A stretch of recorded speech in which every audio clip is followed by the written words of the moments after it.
Bai.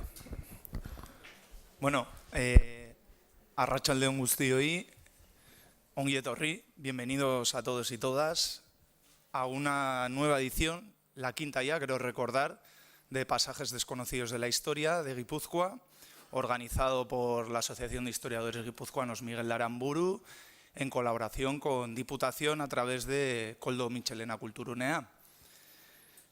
Brevemente explicaros que, como cada año, seguiremos el mismo esquema en este ciclo de conferencias, es decir, haremos un recorrido temporal a través de la historia de Guipúzcoa, un recorrido que iniciamos hoy en la prehistoria y terminaremos en la edad contemporánea. Asimismo, recordad, por facilitarlo, que es el tercer martes de cada mes, ¿de acuerdo? Es así de sencillo. Tercer martes de cada mes se organiza una de las conferencias, a excepción de los meses de julio, agosto y diciembre, por razones obvias. Sin más dilación, os presento brevemente a Álvaro Arrizabalaga Balbuena. La verdad es que su producción científica, lo estaba mirando esta tarde y me parece, bueno, da vértigo. Es doctor y profesor titular de prehistoria en la Universidad del País Vasco. Como bien dice en el tríptico, bueno, desarrolla su trabajo o ha desarrollado su trabajo de campo, en este caso como arqueólogo, en yacimientos tan importantes como la Begokoa o Leizetxiki. Y realmente, ya os digo, su producción científica es apabullante. Estamos hablando de igual, ¿no? Me comentabas, un centenar de artículos publicados, un centenar, que eso no está, bueno, al alcance de cualquiera. Una treintena de colaboraciones en monografías colectivas y no sé cuántos libros también habrás publicado o habrás editado. Una barbaridad, de verdad. Una suerte, por tanto, tenerlo con nosotros y, bueno, espero que disfrutéis de esta primera conferencia y doy la palabra a Álvaro. Bueno, arratsaldeon, muchas gracias por esta presentación tan amable. Bueno, tiene que ver sobre todo con haber empezado muy joven, ¿eh? Vamos a decir las cosas completas. Bueno, ante todo quiero decir que es un formato el que se me ha pedido para esta breve presentación que es poco habitual para mí. No estoy tan acostumbrado a este formato de 3/4 de hora y una presentación de tipo más bien transversal, ¿eh? Estamos normalmente más familiarizados con presentaciones diacrónicas a lo largo del Paleolítico, la prehistoria, etcétera. Pero bueno, vamos a ver qué tal sale. He preparado algo que creo que es relativamente divulgativo y relativamente, bueno, puede ser de interés. Bueno, antes de comenzar, algunas anotaciones que conviene hacer para aclarar el carácter de esta presentación, ¿eh? En primer lugar, el contenido que se va a ver a continuación no puede completarse al 100% con la información que ahora mismo da el registro guipuzcoano o da el registro del Valle del Deva, que es el que proporciona más información sobre este tema, sino que hay que completarlo en buena medida con otras cronologías y otros espacios en Europa. O sea que el 50% del contenido sí que se puede aplicar perfectamente a este periodo que vendríamos a llamar auriñaciense dentro de lo que es la clasificación cultural clásica, y para el territorio guipuzcoano, mientras que otro 25% aproximadamente se refiere a otras zonas del territorio vasco y otro 25% a otros periodos del Paleolítico más o menos colindantes o otras zonas de Europa, de manera que intuimos que sean muchas de esas conclusiones bastante aplicables a lo que podía pasar en este momento en Guipúzcoa. El territorio guipuzcoano es bastante adecuado para una presentación de este carácter porque hay una densidad importante, tanto de investigaciones, prospecciones, excavaciones realizadas. Hay que decir que, bueno, hay he evitado imágenes de especial crudeza, pero bueno, obviamente estamos hablando de un momento en el que una base importante de la alimentación es la caza y bueno, el cobrar animales y descuartizarlos y llevar partes de esos animales a la cueva o al yacimiento, al campamento, y eso que es algo sobre lo que se sustenta, aunque ahora mismo nos pueda dar un poquito de repelús, es algo sobre lo que se sustenta la evolución de nuestra propia especie. Somos lo que somos en la medida en la que por delante de nosotros hemos tenido unos antepasados que han practicado de una manera sistemática la caza y que han tenido esas costumbres dietéticas, que ahora mismo pues, en algunos casos puede hasta horrorizar. Y bueno, marcando un poco lo que marca la diferencia de esta presentación con respecto a otras de este ciclo en este año, en esta edición o en ediciones anteriores, es que aquí no tenemos protagonistas a los que podamos nombrar con su nombre y apellidos, ni siquiera con su nombre de pila, porque no solo nos resultan en este momento desconocidos esos nombres, no solo no podemos identificar personas individuales, sino que esto va a ser así por siempre jamás, hasta que alguien invente la máquina del tiempo y podamos hacer un viaje, una excursión de unas horas al Paleolítico, nunca sabremos quiénes son esos personajes. O sea que es una modalidad de historia un poco particular en la cual tenemos que jugar a un juego de las inferencias, a las conclusiones que se extraen de otros territorios o de otros periodos que consideramos que son hasta en buena medida son aplicables al nuestro propio.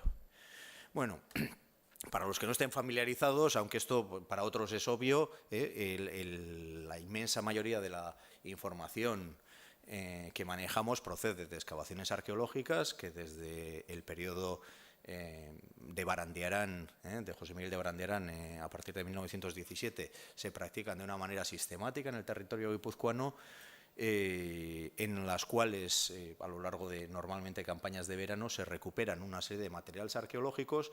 Esos materiales arqueológicos, he traído aquí unas muestras de algunos de los materiales, y luego al final de la presentación alguien se quiere acercar a preguntar algo en concreto, pues los podemos ver. Aparte de esos materiales arqueológicos, se recoge algo que es muchísimo más importante, muchísimo más relevante para el razonamiento, la construcción del discurso arqueológico, que son infinidad de muestras que van a permitir luego hacer dataciones por carbono 14, estudiar el polen fósil, estudiar los micromamíferos y otra serie de elementos que nos permiten llegar a una reconstrucción relativamente fiel del medio ambiente, del entorno, la economía, etcétera, al que están vinculados estos grupos humanos. Concretamente, para el periodo que he estudiado, bueno, el periodo al que vamos a dedicar esta presentación, vamos a elegir simbólicamente ese año hace 36.500 años en el territorio de Guipúzcoa. Hay una excavación que es particularmente relevante, que es la excavación de la Becocova en Arrasate, una excavación de urgencia que se desarrolló unos años antes de que se construyera la variante de Arrasate en el año 89. Esta excavación de urgencia se dirigió a vaciar el contenido de la cueva con metodología arqueológica, de manera que cuando la cueva fuera destruida por el avance de las obras estuviese vaciada ya, simplemente se destruyera el continente, pero el contenido estuviese recuperado. La Becocova hoy día es probablemente la excavación más relevante de este periodo en toda la península ibérica que se ha desarrollado en los últimos 40 años. Bueno, como puede verse aquí, había una secuencia muy importante con 4 metros prácticamente de yacimiento. En estos 4 metros tenemos una secuencia que se desarrolla a lo largo de unos 6.000 años. 6.000 años entre el 43.000 y el 36.000 más o menos. Bueno, algunos conocen el desarrollo de los trabajos en arqueología. Hay unos ojos que estén un poco entrenados ya empiezan a visualizar unas cuernas de cérvido, como en este caso, o una mandíbula de bisonte, en este caso, una serie de huesos largos, etcétera. Como he dicho antes, Esto es una parte importante de la arqueología, pero no es ni mucho menos toda. De hecho, algo con lo que los arqueólogos tenemos que jugar y que es importante sobre todo para reconstruir las fases más antiguas, como en este caso el mundo del Paleolítico, es hacer una lectura inteligente y complicada de lo que es el registro que no se conserva. Todas esas materias orgánicas, todas esas, sobre todo el mundo vegetal o las materias orgánicas de tipo animal también, como el cuero, que son muy vulnerables al paso del tiempo y que normalmente a los 100 años de que se han depositado de un medio arqueológico han desaparecido totalmente, no solo el soporte, sino cualquier cosa que, por ejemplo, estuviese pintada o grabada encima de esos soportes de madera o de cuero, por poner solo algunos ejemplos. Sucede algo terrible con la dieta, por ejemplo, porque somos capaces de afinar muchísimo cuáles son los animales que consumían y el aporte de proteínas de tipo cárnico que consumían, establecer unos parámetros, unos patrones de caza bastante afinados para un yacimiento bien conservado como este, pero sin embargo prácticamente no conocemos nada y tenemos que hacer un ejercicio verdaderamente complicado de inferencias cruzadas para llegar a valorar cuál es el papel del mundo vegetal, las raíces, los frutos y otra serie de elementos que sin duda, como sabemos a través de la etnografía y a través de esas inferencias cruzadas que hacemos con otros contextos, tuvieron un papel muy relevante. Bueno, entre algunas de las cosas que son obvias y que incluso en algunos casos particulares se pueden conservar, tendríamos el uso de la madera, bueno, vamos a la madera como leña, como combustible, como materia prima constructiva en algunos casos, la cestería, aquí tenemos unas improntas, por ejemplo, en sedimento de unas cestas o unas esteras, que, bueno, aunque han desaparecido las propias esteras, se conservan esos negativos a veces, ocasionalmente. En algunos casos se nos conservan también restos de mangos, esto es muy ocasionalmente, en algunos medios muy particulares, porque normalmente solo nos vamos a encontrar los elementos en piedra, que son los que son menos vulnerables al paso del tiempo, con incluso sus ataduras, la resina que se utiliza normalmente como pegamento para unir ese mango con ese objeto. En algún caso excepcional, esta es una cuerda conservada en la cueva paleolítica de Ardales, que tiene arte rupestre paleolítico, y se ha fosilizado debajo de una concreción estalagmítica, se ha fosilizado un trozo de cuerda que está todavía pendiente de datación, hecha con materiales también vegetales. Bueno, desde el punto de vista de la alimentación, obviamente, tanto las setas como los frutos, las raíces, en algunos casos las hojas, son consumibles. Como leña y como yesca, que es lo que utilizan ellos para favorecer la producción de fuego, nos consta también la utilización sistemática de elementos vegetales y todo esto proporciona finalmente la iluminación que era indispensable para unas sociedades que buena parte de su vida la desarrollaban en el mundo de las cuevas.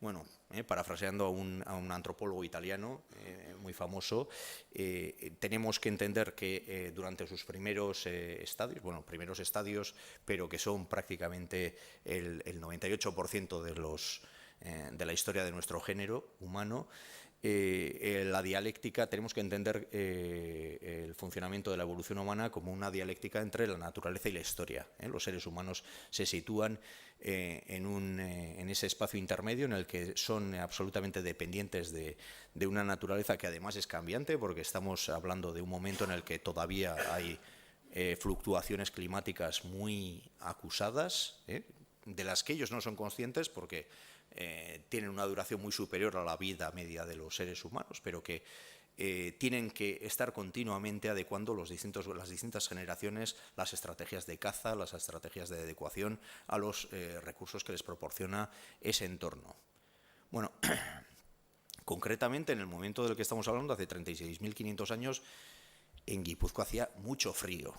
Estaban en un momento de una glaciación terriblemente fría, en el cual, bueno, luego veremos algunos de los animales que se están cazando, para que nos hagamos una idea de lo que estamos hablando. y el medio vegetal también es algo equiparable a lo que nos encontramos ahora en un mundo alpino, por encima de los, no sé, a nuestra latitud, por encima de los 2.200, 2.500 metros. Habría que subir en estos momentos para encontrarse una vegetación parecida a la que en este momento hay prácticamente a nivel del mar en Guipúzcoa, con especies vegetales pues características de esos entornos. Y decía ahora mismo que esos seres humanos tienen una esperanza de vida superior a la que la gente piensa, porque la gente normalmente está... Bueno, es un tema común, un tópico entre la gente de la calle, muy extendido, que tenía una esperanza de vida terriblemente corta. No es tan corta la esperanza de vida, teniendo en cuenta que tenemos que filtrar que la esperanza de vida al nacer tendríamos que computar a todos los neonatos, que es muy difícil de computarlos porque en este caso no conocemos su estructura demográfica demasiado bien. Pero bueno, conocemos adultos, bastantes adultos que llegan a edades relativamente de 40 años, no es extraño, individuos de 40, 45, 50 años de edad, o sea que tampoco es algo tan catastrófico como se podría pensar. Pero en todo caso, esas fluctuaciones climáticas de ciclo medio, de ciclo largo, se van a extender mucho más allá de esos 50 años de vida, de manera que ellos no son conscientes en ningún momento de que están viviendo en un momento de glaciación y que no sé cuántas generaciones atrás ha habido un momento, por ejemplo, interglaciar mucho más templado. De todas maneras, son grupos que son nómadas, que se están moviéndose de acuerdo a unos parámetros que están regulados sobre todo por la estacionalidad. En aquellos momentos, en aquellos años, como en el presente, sigue habiendo unas estaciones marcadas, bastante marcadas, y estas son las que de alguna manera funcionan como motor para que esos grupos se vayan desplazando. O sea que sus campamentos de primavera estarían en unos sitios concretos, los de verano, los de otoño, los de invierno, se van moviendo por el territorio explotando los recursos que en cada momento están presentes en el medio, mucho más matizado, mucho más cambiante que en la actualidad, porque las temperaturas también son muy inferiores a las actuales. O sea, podemos estar pensando en algo parecido a lo que nos encontramos hacia la mitad de lo que hoy en día es Noruega o Suecia, por poner un ejemplo, aunque esto es muy difícil de extrapolar porque hay unos elementos en la configuración del clima que son cambiantes y que cambian de acuerdo a la topografía, por ejemplo, que nunca va a ser estrictamente la misma. Esto significa que, por ejemplo, el nivel del mar tampoco está donde ahora lo vemos. Ahora mismo, si nos movemos 100 metros hacia allí, estamos viendo la línea costera. En estos momentos terriblemente fríos, el nivel del mar llega a bajar hasta 120 metros. Esto puede parecer que no es tan grave, puede parecer que no tiene efectos tan dramáticos, pero en la costa que tenemos aquí al ladito significaría que desde la Barandilla de la Concha tendríamos que andar del orden de 14 kilómetros hacia el norte para encontrarnos con la línea intermareal. O sea que realmente en una costa como la nuestra esto tiene unos efectos bastante importantes. Bueno, ¿cuál es el elemento dominante en ese entorno? Y lo he puesto, ya sé que es redundante, pero quiero insistir en esto. El elemento redundante es el frío y la nieve, y un paisaje en el que hay una vegetación muy escasa, sobre todo la vegetación arbórea, fundamentalmente compuesta por pinos y, en algún caso, abedul. Va a haber solo en zonas muy restringidas, tipo refugio, vamos a encontrar caducifolios, por ejemplo.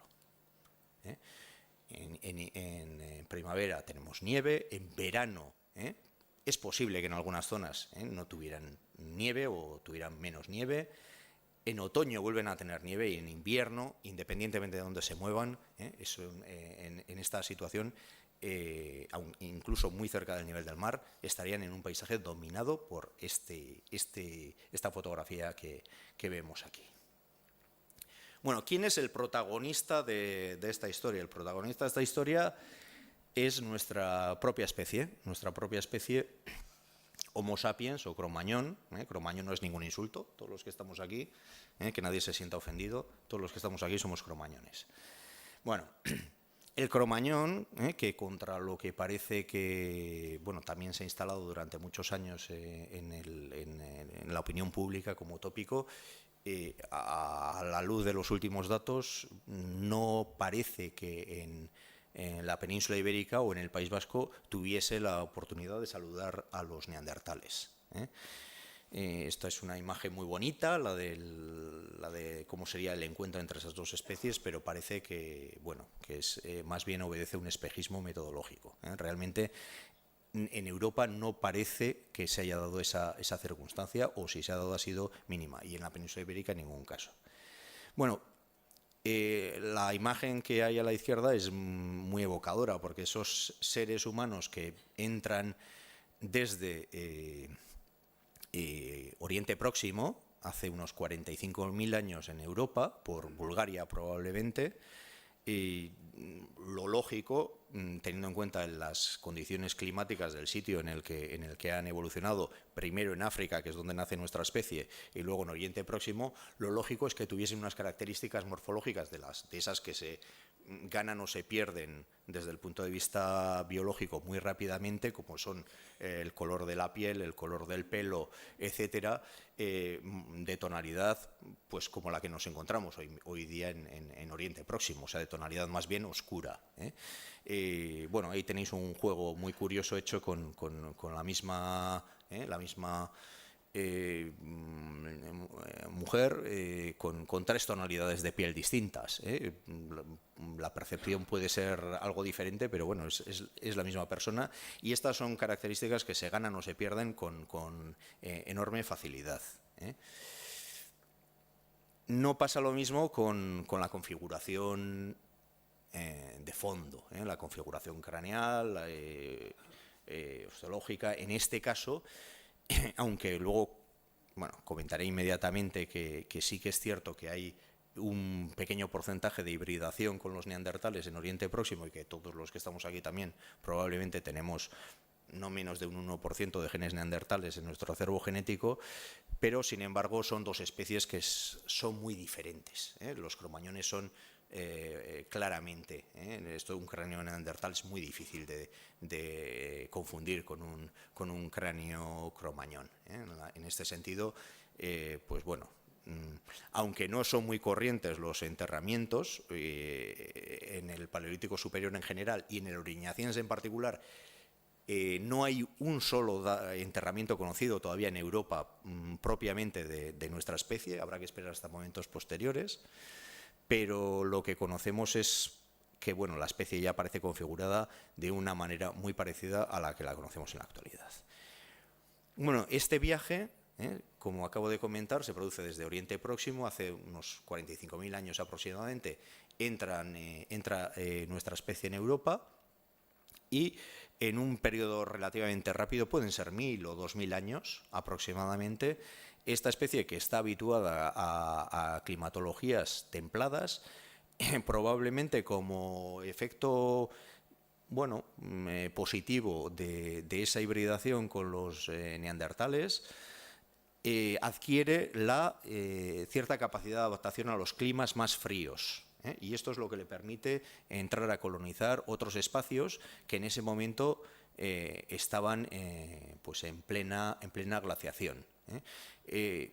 Hay quien dice, solo 2.000 años para cruzar Europa. En 2.000 años yo creo que cualquiera de nosotros, aunque los caminos estén aunque no haya caminos, de hecho, yo creo que seríamos capaces de hacer los 2.000 kilómetros que puede haber en esa flecha con bastante facilidad, ¿no? Como cualquiera que haya hecho el Camino de Santiago se puede imaginar. Realmente es muy probable que fuesen significativamente inferior a esos 2.000 años. ¿Cómo son esos grupos sociales? Tenemos que pensar en grupos que son nómadas. Ya he indicado antes que el factor principal de movilidad probablemente es el aprovechamiento estacional de los recursos en los sitios, en los nichos ecológicos en los que esos recursos están presentes.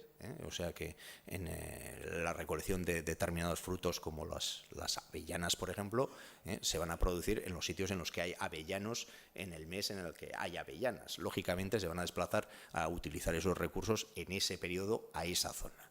concretamente, ¿de acuerdo?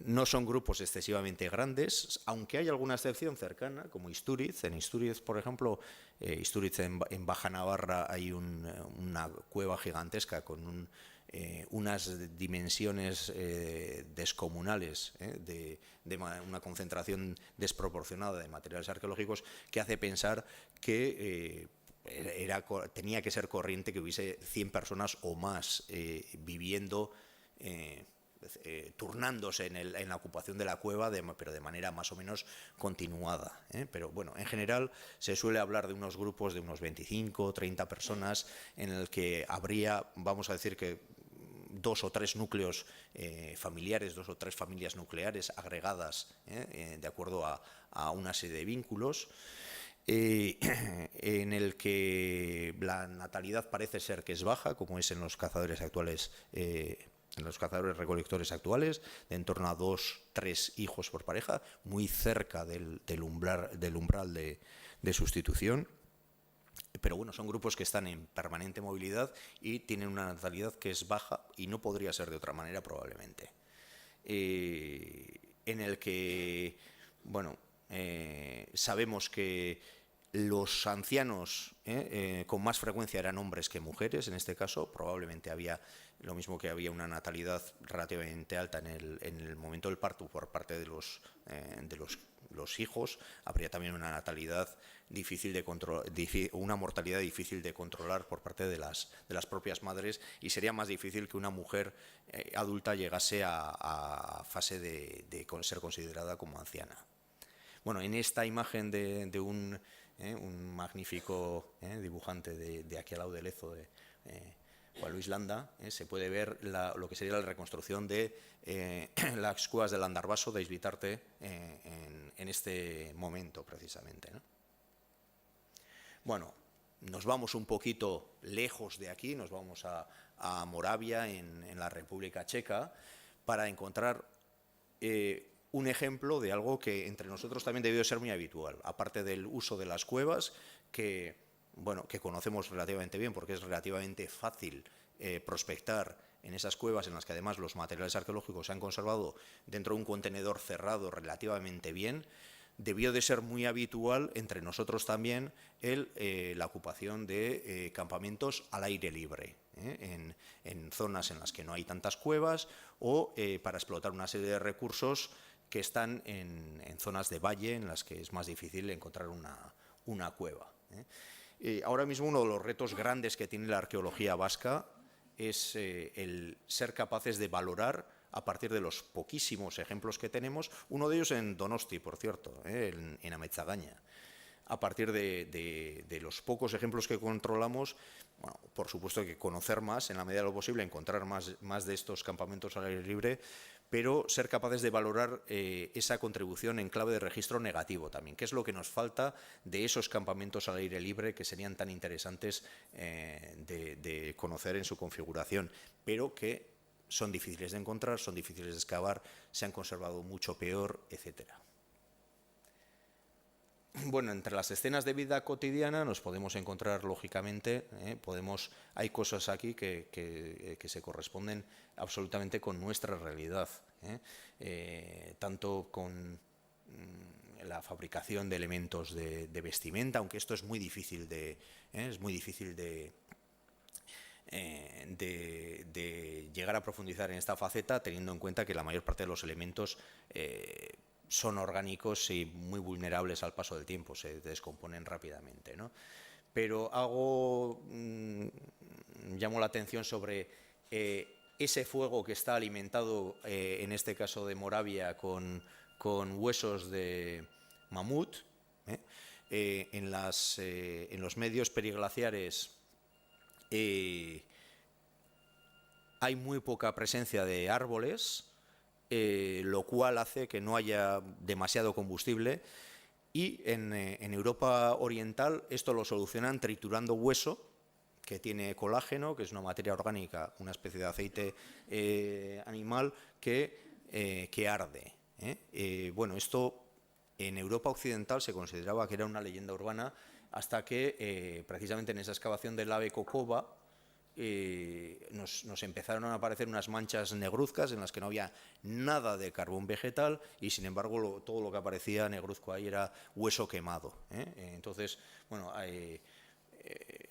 nos pusimos a hacer una experimentación para ver si esto era posible con huesos actuales parecidos a los que aparecían en esas manchas negruzcas, triturando primero esos huesos y luego, a partir de un primer fuego encendido justamente con unas hierbas secas para que una vez quemadas se calcinan y no dejan restos de carbón, a ver si se puede utilizar eso como combustible. Y el resultado es claro y positivo. O sea, no solo es posible, sino que da exactamente la misma estructura que nos encontramos en la Becocoa y en otros yacimientos en la región cantábrica.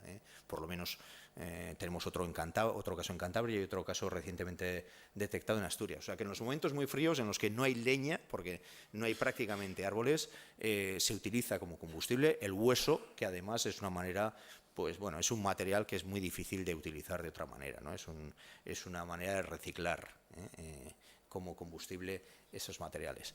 Bueno, hablando de vestimenta, podemos suponer, aquí nos estamos moviendo en el mundo de las inferencias. Sabemos cuáles son las materias primas a las que tenían acceso, el cuero. Sabemos que muchas veces nos aparecen unos elementos de adorno que luego veremos en otra diapositiva, que son normalmente conchas perforadas o en algunos casos en los que se caza mucho mamut. Con el marfil de mamut se hacen unas cuentas circulares que van prendidas, van cosidas probablemente en la ropa, como adorno, tanto en la ropa como aparentemente en el pelo, o quizás en el pelo llevaban gorros. Bueno, este es uno de los casos. Sungir está en las afueras de Moscú en la actualidad. Hay unos enterramientos, hay un enterramiento triple, doble en un caso y sencillo en el de al lado, en el que a partir de la distribución de esas cuentas hechas con marfil de mamut sobre los esqueletos, una excavación muy cuidadosa, permitió hacer estas reconstrucciones, en las que vemos una serie de prendas de cuero que llevaban cosidas en filas esas cuentas de marfil de mamut. Por cierto, uno de los objetos que he traído aquí es un trozo de marfil de mamut y pelo de mamut, una especie desaparecida que se ha conservado congelado durante 10.000 años en Siberia, si alguien quiere verlo luego. Bueno, las escenas de vida cotidiana probablemente nos trasladarían, si fuéramos capaces de acceder a ellas, a un escenario mucho más parecido a lo que pueda ser, un entorno de prehistoria reciente de lo que podríamos sospechar. Claro, cambia el entorno, cambia el paisaje, cambian los animales, cambia los recursos, pero la especie es la misma y la capacidad de adaptación que tiene nuestra especie sigue siendo la misma. La nuestra es una especie muy estratégica. En el momento en el que se le somete a una situación de estrés en la que tiene que sobrevivir, normalmente no tarda demasiado en buscar estrategias, en desarrollar estrategias para aprovechar todos los recursos que tenga a su alcance para conseguir sobrevivir. Eso probablemente nos vaya a llevar a la destrucción del planeta, pero nosotros como especie sobreviviremos hasta ese día. Bueno, también conocemos algo a partir de esta serie de estatuillas femeninas, sobre todo, que se llaman las Venus.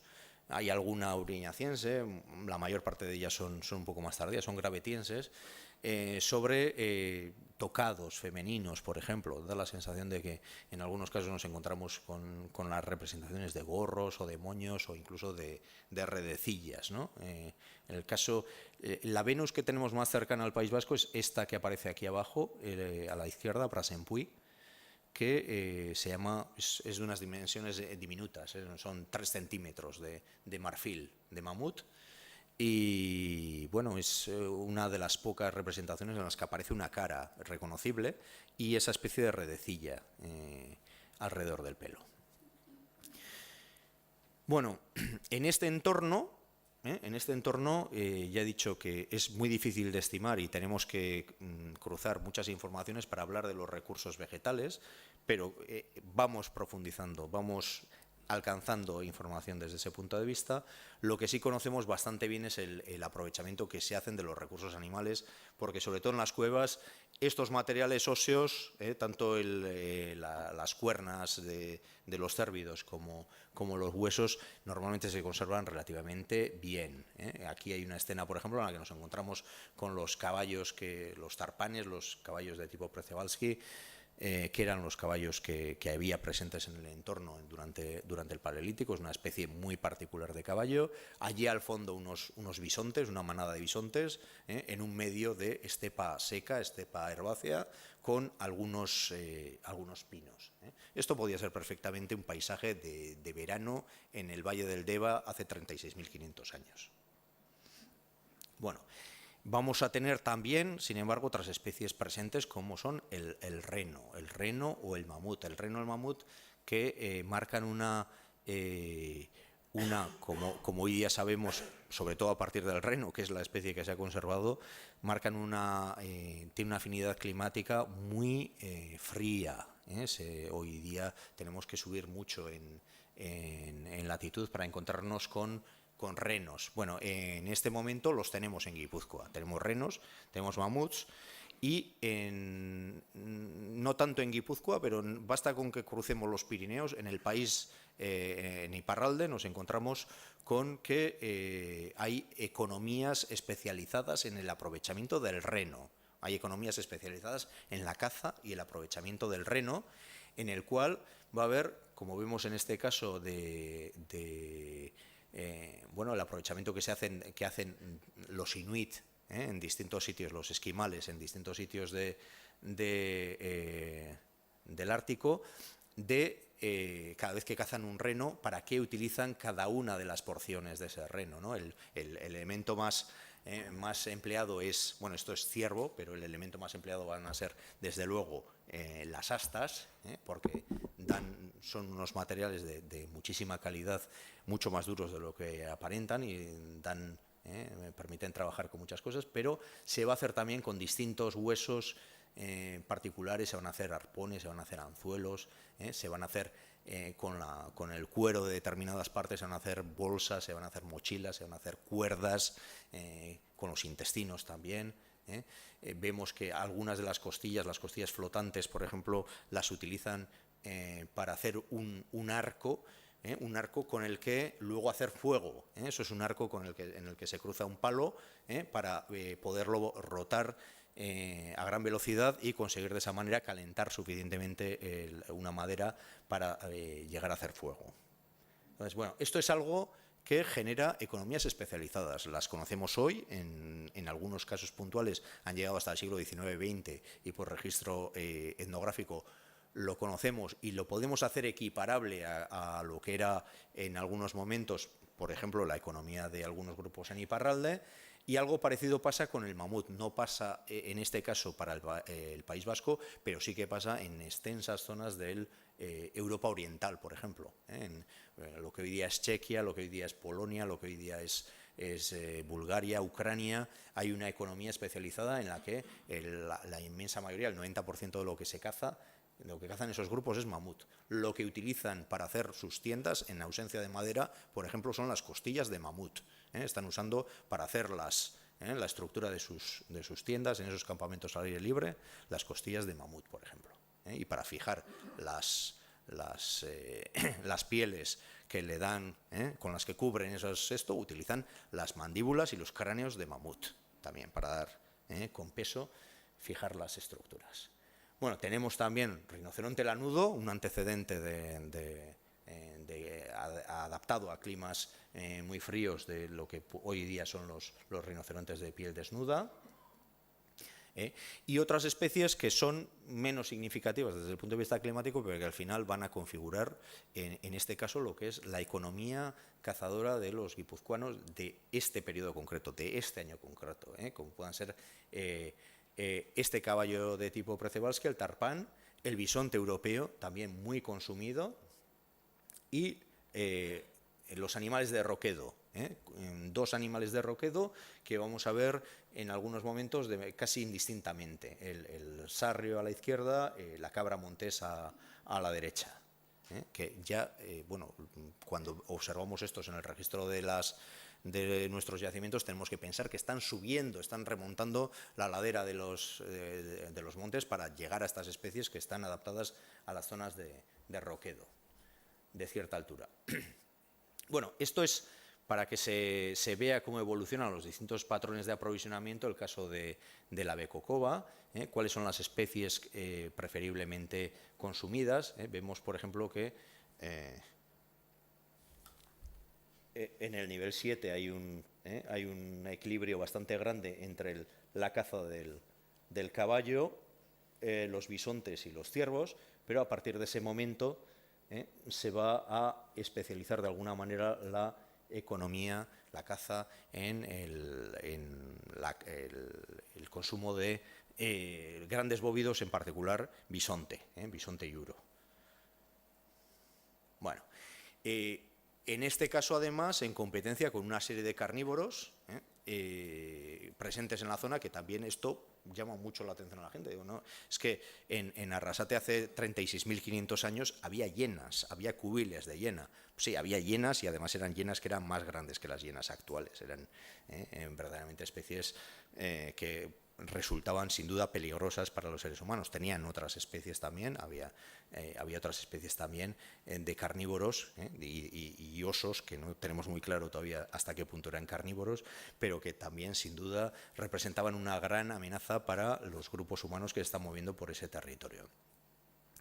No tenemos todavía constancia de que se haya producido la primera domesticación que conocemos en el registro humano, que es la domesticación del lobo. La domesticación del lobo, uno de los primeros casos que se conocen en Europa está en Herraya, está en Cestoa, en una cueva de allí. Recientemente se han descubierto otros casos incluso significativamente más antiguos, que nos llevan hasta hace 25.000 años aproximadamente. Anteriormente, en este contexto todavía, el lobo era un competidor más, carnívoro de otros cazadores como eran los seres humanos. Esta escena, entonces, hay que considerarla en este momento todavía un anacronismo. Pero se va a llegar a esta situación muy rápido. Bueno, la materia prima lítica fundamental en este momento es esta que hay aquí, el sílex, en sus distintas variedades. Aquí simplemente se puede apreciar que son de distintos colores, pero bueno, geológicamente proceden de distintas fuentes que están ya bien localizadas. No es muy abundante, hay que conocer dónde están esos afloramientos y utilizarlos a modo de cantera, pero vamos a detectar, una vez que están identificados esos afloramientos, una vez que están caracterizados esos tipos de siles, vamos a poder trazar unas líneas que nos dicen qué porcentaje de materia prima han obtenido de cada uno de esos afloramientos que tenemos bien localizados a lo largo del territorio. Es más, vamos a poder llegar a conclusiones de este tipo, como que dentro del territorio que hay en el País Vasco nos encontramos con una silueta de ese tipo para las áreas de suministro de siles, que converge precisamente en ese reloj de arena, tiene el punto medio precisamente en territorio guipuzcoano, que es donde se juntan las dos tendencias principales de aprovisionamiento, la que está aprovechando el siles de Iparralde y del sur de las Landas, por un lado, y la que está aprovechando el siles del País Vasco peninsular, del flis de Barrica sobre todo, de Treviño y de Urbasa, que son las tres grandes fuentes de aprovisionamiento del País Vasco peninsular. Bueno, esta información proviene concretamente de Ametzagaña.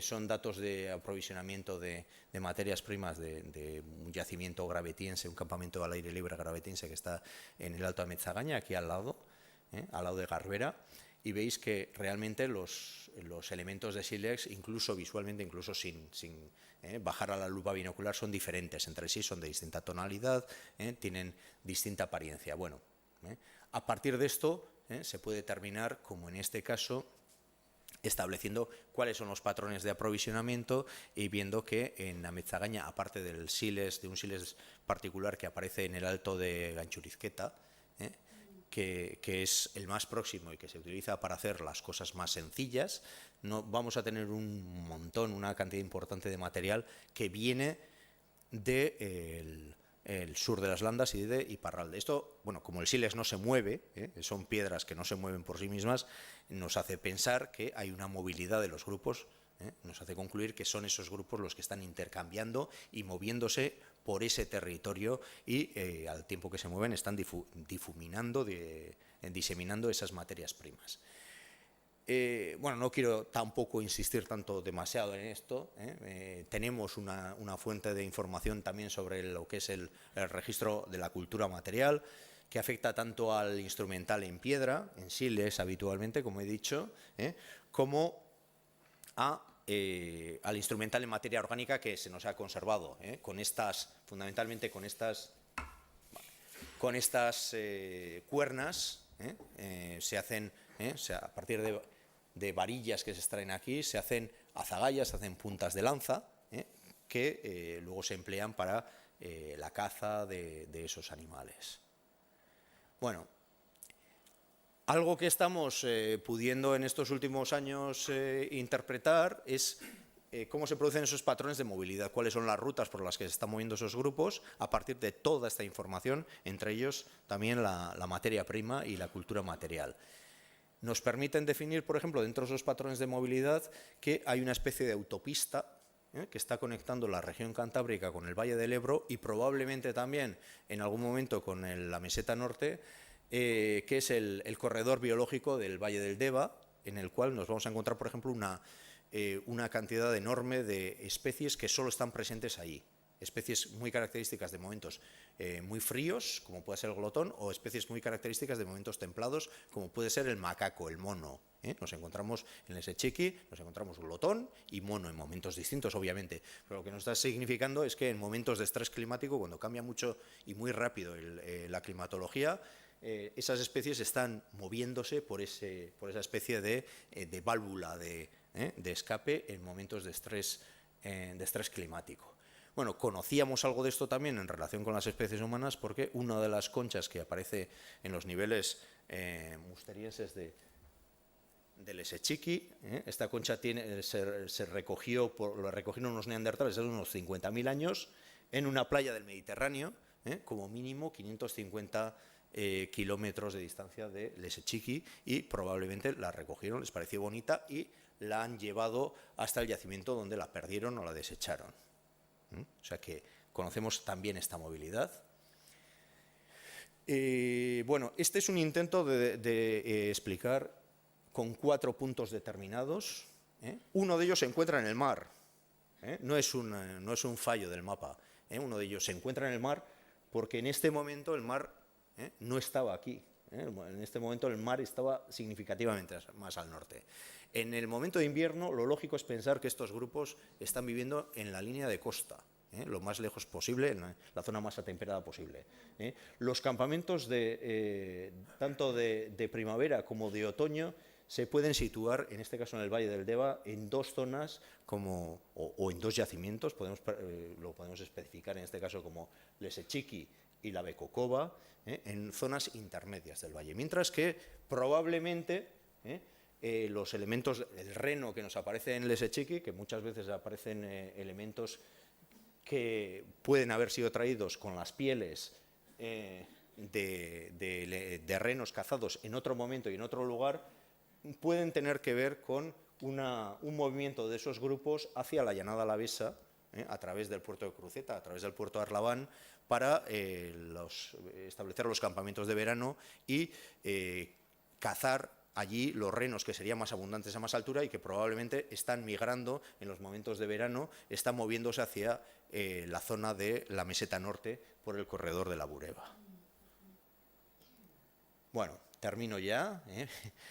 Bueno, dentro de ese universo simbólico que también, bueno, es algo inherente, es algo que es intrínseco a nuestra propia especie, tenemos una serie de colgantes que en bueno, hay alguna excepción, en el caso de Istúriz nuevamente tenemos todo tipo de colgantes sobre todo tipo de materias primas, pero en general en el País Vasco peninsular y en Guipúzcoa van a ser colgantes hechos con conchas marinas perforadas.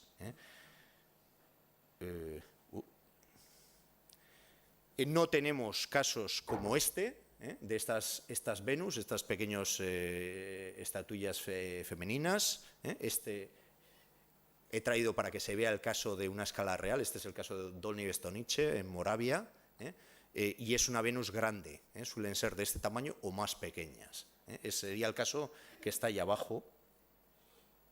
Y lo que sí ha sido descrito en Guipúzcoa, con alguna polémica por el carácter de la datación, es en el caso de la cueva del Cherry, una segunda zona, el Cherry B, con una serie de pinturas que algunos de los elementos, algunos de los huesos que aparecieron en el entorno de estas pinturas fueron datados y dieron una fecha muy parecida a la fecha del contexto del que estamos hablando.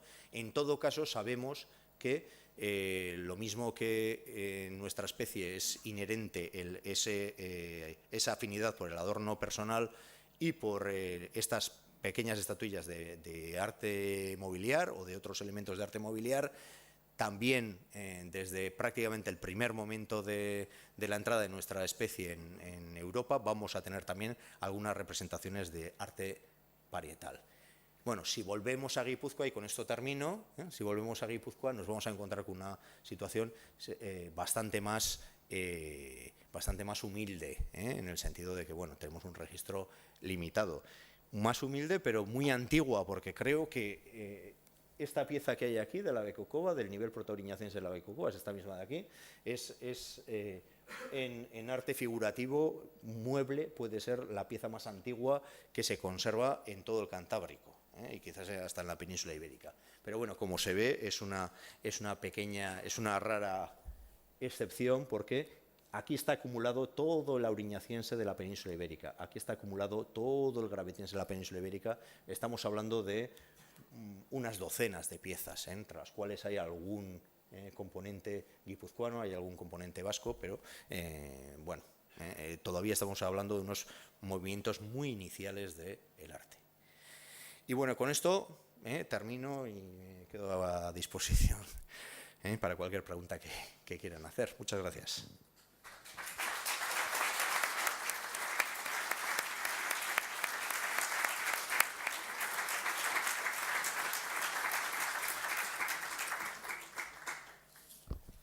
Bueno, muchísimas gracias, la verdad. Muy interesante y muy ameno, de verdad. Antes de pasar a ver un poco los elementos que nos ha traído hoy, no estornudéis en el pelo de Mamut, por favor.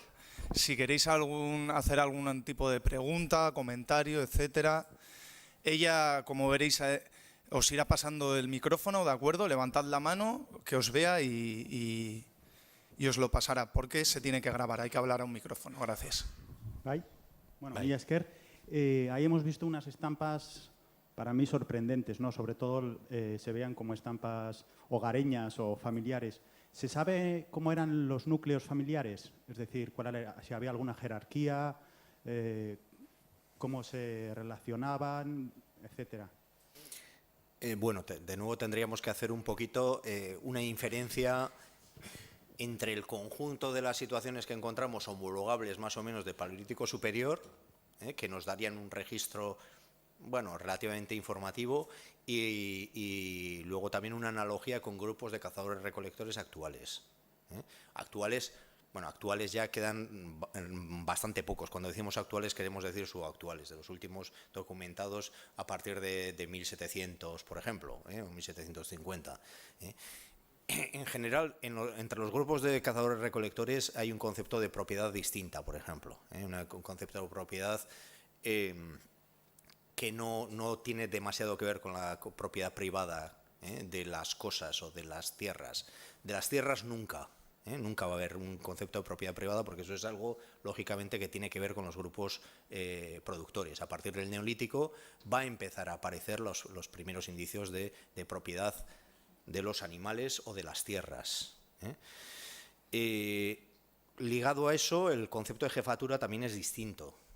La jefatura no, entre los grupos de cazadores-recolectores, muy rara vez es hereditaria, por ejemplo. Se escoge entre las personas que representan los valores que son críticos en la supervivencia de ese grupo, como pueda ser pues la habilidad para la caza, la fuerza o la habilidad para la orientación, por comentar algunos. Se escoge a una persona y esa persona, mientras esté en la plenitud de sus facultades, va a ser la persona que va a ser el líder del grupo. Y en el momento en el que por edad o por merma de sus facultades deja de serlo, se elige un nuevo jefe. En cuanto a la estructura del tamaño del grupo, pues he dicho prácticamente lo que la gente se atreve a decir. No son grupos excesivamente grandes, salvo en los yacimientos que se consideran lugares de agregación. Hay algún otro detalle curioso. Por ejemplo, entre los neandertales da la sensación, hay tenemos dos tipos de ADN que se pueden analizar desde el punto de vista de la paleogenética, uno que detecta los linajes femeninos y otro que detecta los linajes masculinos. Estudiando los linajes femeninos y masculinos de alguna población de neandertales que se ha podido estudiar genéticamente de una manera bastante sistemática, da la sensación de que estoy hablando de los neandertales, pero esto hasta cierto punto es habitual o ha sido habitual entre bandas de cazadores-recolectores. Da la sensación de que los elementos del grupo que están fijados al territorio son los masculinos. Da la sensación de que hay una continuidad patrilineal en el uso del territorio y que en un momento determinado las que cambian de valle, por ejemplo, van a ser las mujeres. En algunos grupos actuales, cuando digo actuales siempre hay que entender su actuales, en algunos grupos etnográficos se materializa en una serie de festivales, de puntos de reunión en las temporadas de verano, por ejemplo, en la que distintos grupos, distintas tribus, por utilizar un grupo que no sé si es muy válido, pero bueno, distintas tribus convergen en un lugar común, en un punto de agregación, y hay así se llama en antropología, pido disculpas de antemano porque no es políticamente muy correcto, pero hay lo que se llama un intercambio de mujeres, o sea que son las mujeres de un grupo las que pasan. Puede ser que los hombres de esos grupos sean entre ellos primos, por ejemplo, tengan algún tipo de vinculación familiar, pero el tabú que evita la consanguinidad se evita normalmente por la vía de que son las mujeres las que cambian de campamento, son las mujeres las que cambian de grupo. Y bueno, se puede decir alguna cosa más, pero en general este es uno de los terrenos más resbaladizos en los que vamos a tener que tirar más de la inferencia y de la intuición.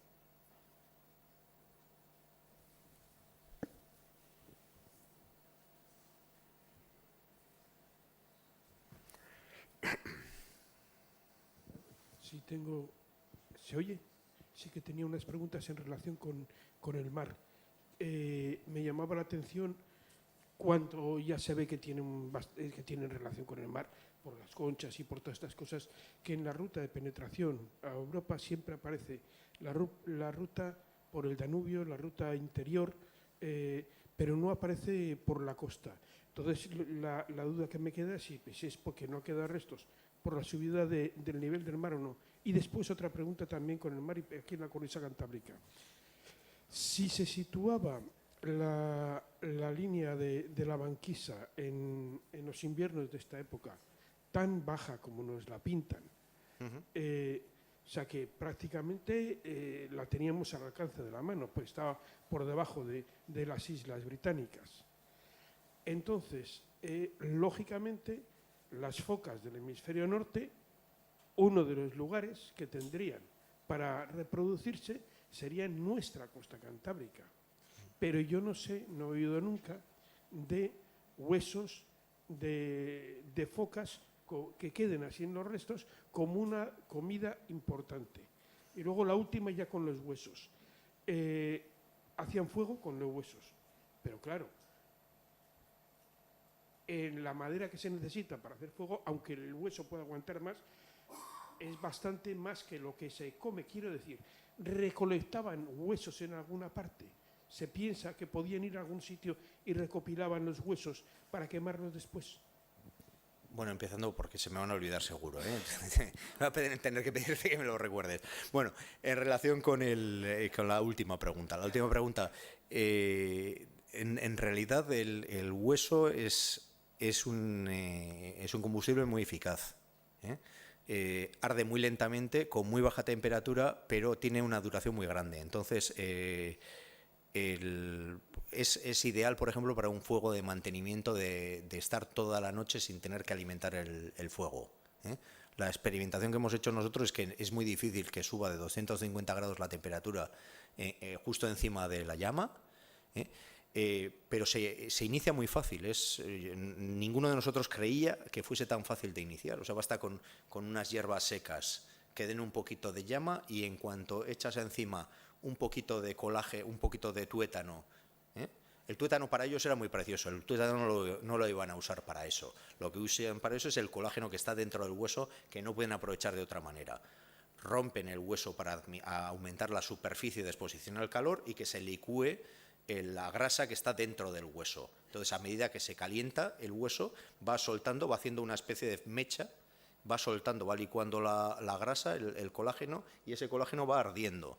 Y esto puede ser no sé, con una escápula de bóvido, por ejemplo, que fue uno de los experimentos que hicimos.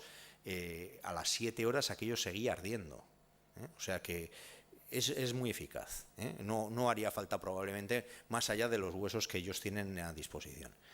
Segunda pregunta, las focas y la... Ya. Bueno, hay algún caso, estoy acordándome ahora yo creo que de algún elemento de la dentición, pero bueno, efectivamente no son muy comunes, ni tampoco son muy comunes, no son tan comunes como deberían de ser los elementos de fauna marina y de conchas en estos momentos, pero tenemos que tener en cuenta que, he dicho antes, si nos ponemos en la barandilla de la concha y queremos llegar al mar, en este momento tenemos que andar 14 kilómetros.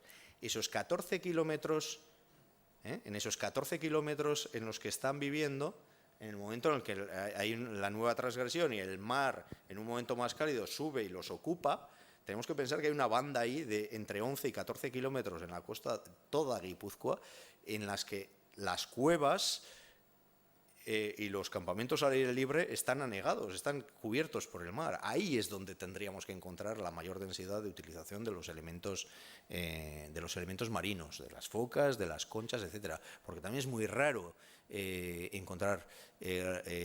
hombre, la conservación de vértebras de pez es muy difícil, pero hay algún caso en nuestro contexto de conservación de vértebras de pez.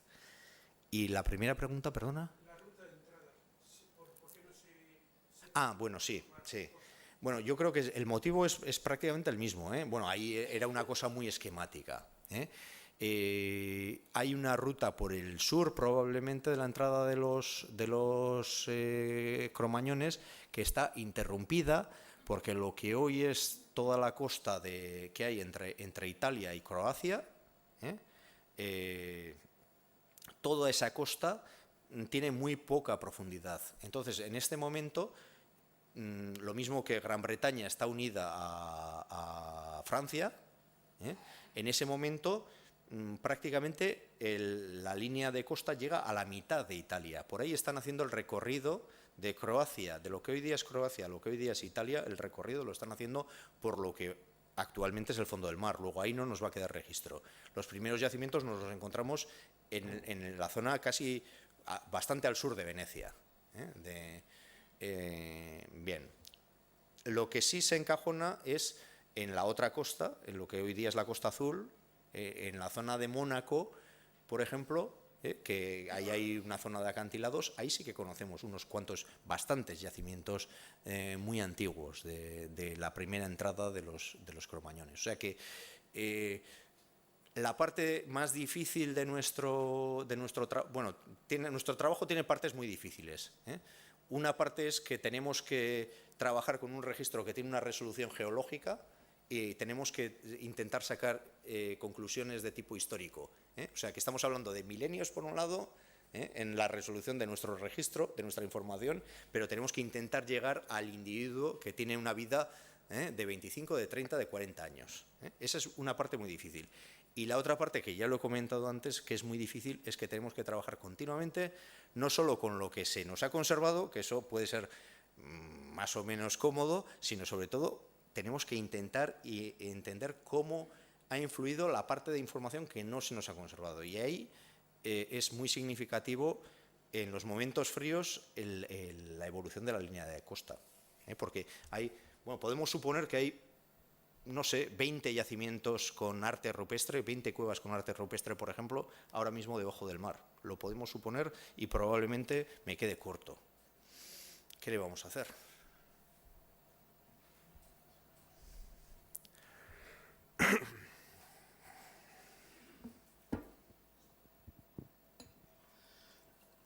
A mí se me hizo muy curioso que a 150 metros dentro de una cueva se pudieran encontrar huesos de bisonte y de animales corrientes, así, incluso de animales del mar, ¿no? Y estoy hablando de Esvitarte. Y una explicación que me dieron era que nunca, lo que sobraba de la comida, nunca lo echaban fuera, porque venían los carnívoros y eran peligrosos. ¿Eso es así? Bueno, es una posible explicación. Hay otras alternativas. No creo yo que fueran especialmente higiénicos en sus hábitos.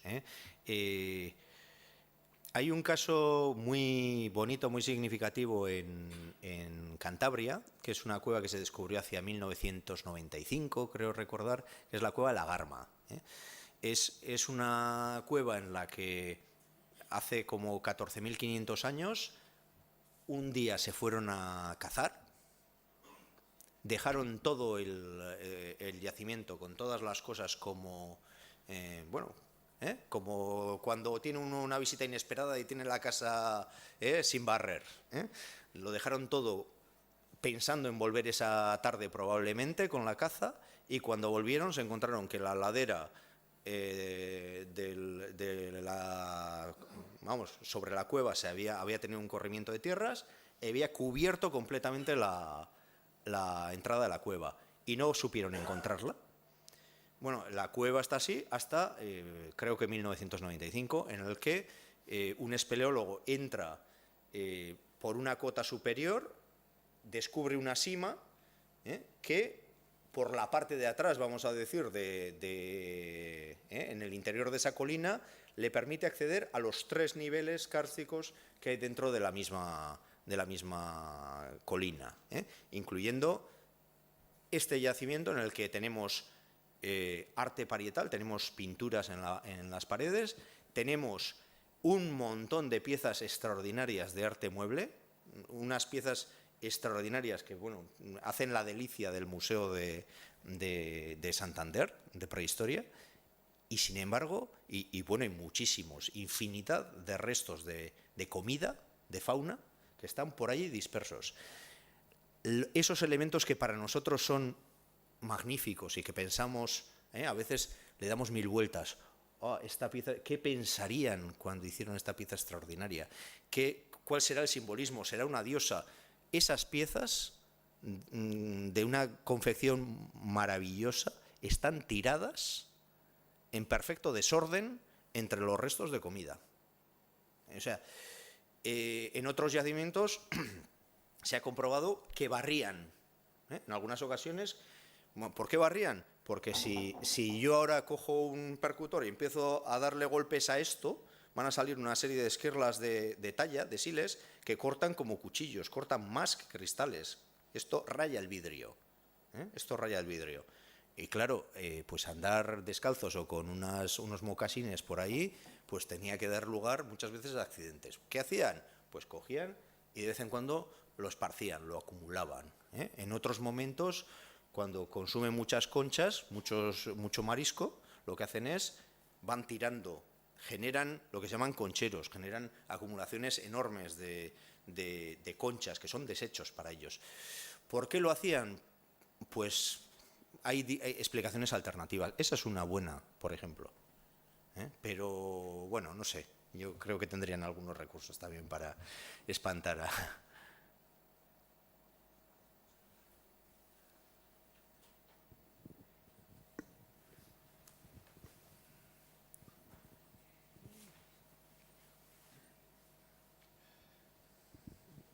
Sí, ¿se me oye? Sí.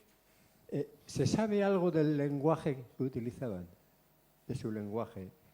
¿Se han encontrado restos así de marcas o...? Pregunto. Una pregunta excelente. Excelente y muy difícil de contestar. Bueno, esto es algo recurrente, ¿no? Es algo que preocupa mucho a los investigadores. Bueno, vivimos en una tierra, además, en la que esto es muy importante, o por lo menos suscita una sensibilidad importante, ¿no? Por la cuestión de la verdadera adaptación del euskera, cuando se inicia el lenguaje. Hace unos años, estoy hablando hacia el año 2000 aproximadamente, se hizo, con financiación de fondos europeos, se desarrolló un proyecto muy ambicioso para hablar precisamente del origen del lenguaje, los primeros cromañones, y unos investigadores de una universidad francesa, que eran los que lideraban aquel proyecto, invitaron a participar en el proyecto a dos filólogos vascos, precisamente. Y una de las cosas en las que levitaba sobre la filosofía del proyecto era la posibilidad de que el euskera fuese en origen algo que tuviese que ver con esas primitivas lenguas, algo que quedara de aquel momento. Bueno, lo podéis consultar porque hay un artículo muy largo de 50 páginas en una revista internacional, el Journal of World Prehistory, con los resultados de ese proyecto, en el cual me parece que los filólogos aportaron media página, en la que decían, sinceramente, no podemos decir nada que tenga que ver con esto. O sea, el lenguaje no fosiliza, desgraciadamente, hasta que no empecemos a verlo escrito en epígrafes, en grafitos. El lenguaje es muy difícil estudiar y retrotraerse en el tiempo hasta saber qué data le podemos dar. Ese mismo grupo, o parte de ese grupo de investigadores, hace unos años intentó hacer algo parecido, moviéndose a África, trasladando el equipo de trabajo a África, y en lo que actualmente es Namibia hay un grupo de bosquímanos que hablan unas lenguas de un grupo muy determinado, no sé si el clap, creo que con onomatopeyas en la que prácticamente no hay ninguna vocal y prácticamente no hay casi ni consonantes, son todo sonidos onomatopéyicos. Y plantearon la posibilidad de que hubiese una continuidad genética entre los primeros cromañones, que son africanos y que han dejado registro material, por ejemplo, del primer arte el primer arte mueble en una cueva sudafricana como es Blombos, con también unas piezas de industria ósea, etcétera, intentando hacer una correlación entre ese grupo de lenguas que parecen muy primitivas con el grupo de bosquímanos, que parecen que desde el punto de vista genético han tenido una continuidad muy larga en ese territorio y con esa cultura material. De manera que ese grupo de lenguas serían las lenguas primitivas de los cromañones. Es muy sugerente, sería muy bonito, pero es absolutamente indemostrable. Me temo que es un terreno muy difícil. Y claro, los arqueólogos tenemos que trabajar con lo que fosiliza, y a veces ayudar un poco con lo que creemos que no ha fosilizado. Pero las lenguas ya es otra Estaba apuntando un poco en esto. Barandiarán mismo no tenía, pregunto, no tenía recogidos del euskera actual palabras raíces o palabras fósiles, precisamente como aizkora, hecha de piedra. Es decir, Barandiarán, si no estoy equivocado, sitúa un poco, pues hacía 40.000 años más o menos, es decir, quiero decir, etnia, no sé cómo llamarle, porque ya me pierdo en el túnel del tiempo, pero llámale tribu, etnia, raza, no lo sé. Vasco, las palabras también ya no sé cuáles serían las que sirven, ¿no? Pero quiero decir, el establecimiento de la famosa pregunta de dónde vienen los vascos, que ya estaban aquí. Quiero decir, bueno, en el estudio o en la datación de estas palabras, como la de Aizkora, por ejemplo, ¿no? Hacha de piedra, es decir, ya nos remite... Sí, bueno, hay más, hay Aiztoa, y hay sí. Achurra. Solo he puesto un ejemplo. ¿Eso a dónde nos retrotraería, según Barandiarán? Otra argumentación de Barandiarán es la de los nombres primitivos del cobre y del estaño, como Urraide y Zillarraide, que dan a entender que, como sucede en el registro arqueológico además, que primero se trabaja el oro y luego se trabaja el cobre.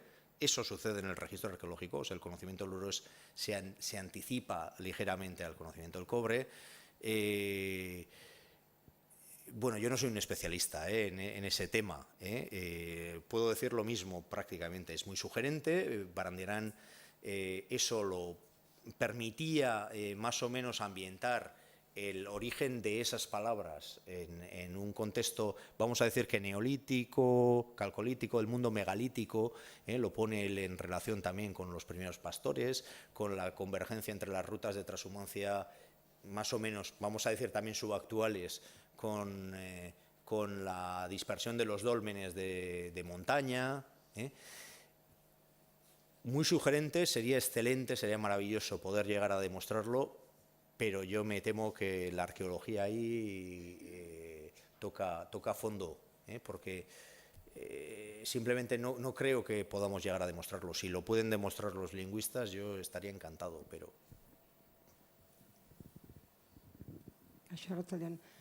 A ver, quería volver un poco a un tema que se ha tocado antes, lo has tocado tú en las primeras preguntas, sobre los grupos sociales, porque me queda como un fleco, bueno, o un dato más, ¿no?, sobre, digamos, el crecimiento demográfico, porque por una parte los grupos son de 20, 25, 30 de personas, ¿no?, has dicho, y luego la tasa de natalidad prácticamente de reposición. Luego ya has añadido, pues bueno, esa especie de la movilidad, la masculina, la femenina, ¿no?, y esa especie de encuentros o de cruces, ¿no?, que podía haber, pero con todo tendría que haber una densidad alta de grupos. O sea, quiero decir que con ese número de los grupos o tribus de 25 y una tasa justita de reposición, el crecimiento o era muy escaso o se mantenía igual, no sé si me explico bien, ¿no?, durante mucho tiempo. Bueno, el crecimiento tenía que ser muy escaso, vamos a ver, estamos hablando de que hace 36.500 años estamos más o menos en el Auriñaciense antiguo. El Auriñaciense en su conjunto tiene 10.000 años. 10.000 años con sus 365 días cada uno de ellos. O sea que aquí lo que no podemos tampoco subestimar es el peso de los datos reales. O sea, estos años eran iguales que los nuestros. Entonces, para que tengamos los yacimientos que tenemos, y podemos decir que Guipúzcoa está relativamente bien representado, pero para que tengamos el número de yacimientos que tenemos y la visión túnel y extremadamente puntual que tenemos, no hay en esos 10.000 años, no podemos decir que haya muchísimos grupos. Podemos decir que a lo mejor en un valle como el Valle del Deva, teniendo en cuenta que cumple un papel, yo creo que estratégico para el conjunto de la distribución de grupos humanos por el País Vasco, incluso en la península ibérica, porque uno de los vectores, el vector principal seguramente de poblamiento de toda la península ibérica, cruza desde Iparralde a Guipúzcoa, es el paso más cómodo. O sea, todos los grupos humanos de cualquier especie en cualquier momento durante el Paleolítico probablemente en un 35% han cruzado por el Pirineo catalán, y el resto, la mayor parte, han cruzado por el sitio por el que estamos hablando. Y sin embargo, no tengo la percepción, a partir de lo que se nos ha conservado, incluso valorando que se ha destruido muchísimo y que no conocemos nada, no tengo la percepción de que simultáneamente hubiese más de, vamos a decir, 2 grupos o 3 grupos de este tipo en el Valle del Deva. Lo cual significa que estamos hablando de 100 personas en el Valle del Deva, y en el conjunto de Guipúzcoa, a lo mejor, estoy hablando simultáneamente, a lo mejor estamos hablando de 350, 400 personas como mucho. Entonces, bueno, ¿por qué sucede esto? Porque son grupos de cazadores-recolectores que tienen una idiosincrasia, una sociología y una economía que les exige explotar un territorio que tiene unos recursos limitados. Si cada mujer de esos grupos tuviese 10 críos, esos recursos se agotarían rapidísimamente. Es que el territorio no da más de sí. No vivimos en una zona como la Amazonía, donde prácticamente todas las especies vegetales dan frutos y muchos de ellos son comestibles. Vivimos en una zona en la que la biomasa, los recursos consumibles son limitados. Y además en un momento muy frío, en el que los animales disponibles tampoco son tantos. Entonces, bueno, tuvieron éxito porque estamos aquí. Algunos no tendrían éxito, algunos no lo superarían. Pero bueno, al final, como colectivo, tuvo éxito y la prueba es que estamos aquí. Pero el concepto ese tan moderno de sostenibilidad, ellos lo tenían claro, y no había sostenibilidad en esas condiciones que no pasara por una demografía baja y una densidad de población baja también, salvo zonas en las que hubiese una concentración de recursos muy importante.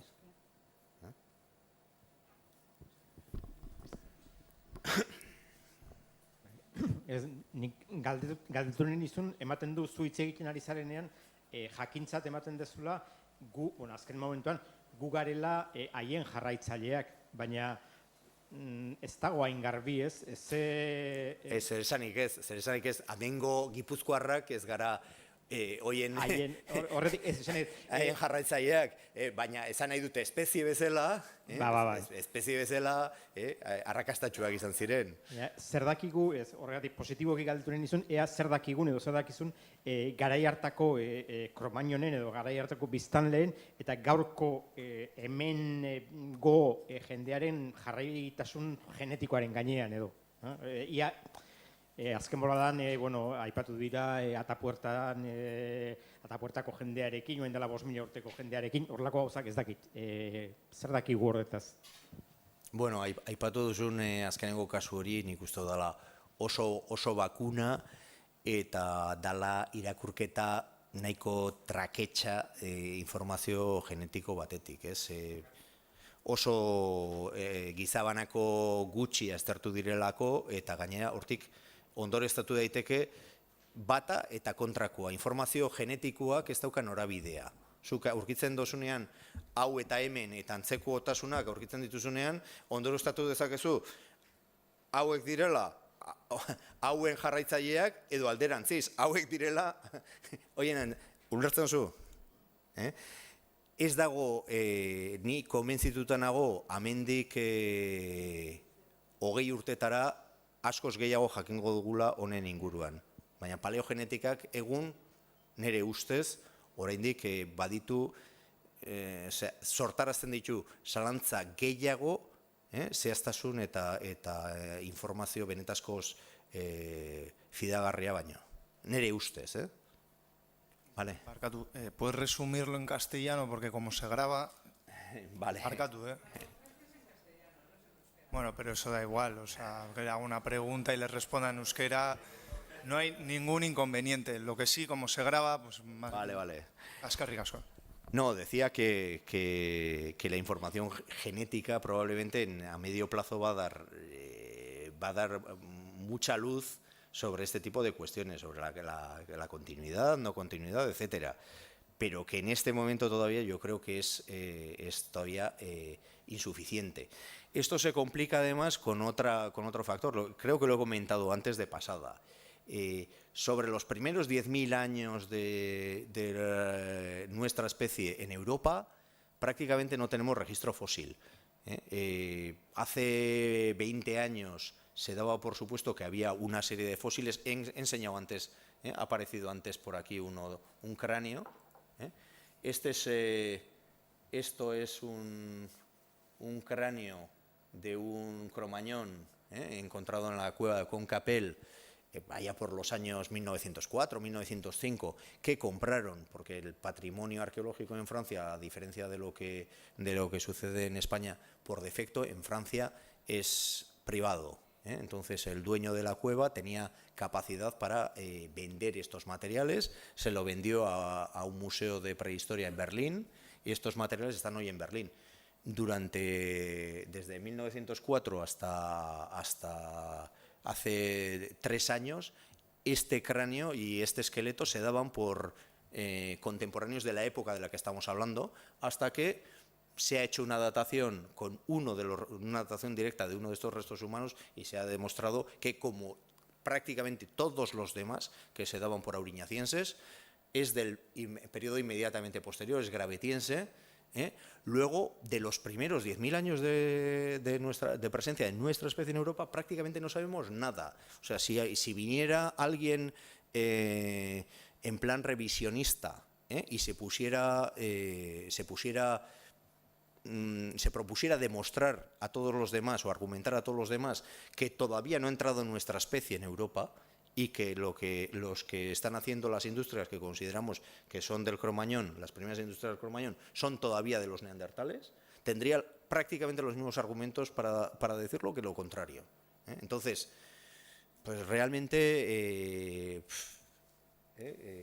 me citaba también un caso de algo que se publicó hace unos años, que yo creo que es una interpretación un poco atravesada de la información, sobre unos restos de Atapuerca, en la que decían que en realidad los individuos que había en el País Vasco se parecían mucho a los de Atapuerca, cosa que lógicamente va a suceder siempre. O sea, hay 100 kilómetros entre Atapuerca y los sitios en los que lógicamente decía también que es una interpretación un poco atravesada, porque realmente la genética puede detectar parecidos, pero lo que no detecta son vectores de movilidad. Quiero decir que A se parezca a B puede significar que los de A se han movido a B o que los de B se han movido a A. Por lo mismo podríamos argumentar otra serie de interpretaciones completamente torcidas que se han presentado para explicar que algunos consideran que Atapuerca es un topónimo absolutamente vasco, que yo no me lo creo, vamos, me parece otro exceso. Bueno, ya lo lamento, pero se nos ha echado la hora encima. Son las 9 menos un minuto. Simplemente invitaros, recordaros que el próximo 28 de febrero en euskera, Erroma Targaraiko Ekonomia Euskal Lurraldeetan, la economía, digamos, bueno, en este caso hace referencia a la economía vasca en época romana. Viajaremos seguramente a las minas de Oiartzun, etcétera, ¿no? Os invito a que vengáis y muchas gracias. Agradeceros a vosotros, a vosotras y al conferenciante vuestra asistencia.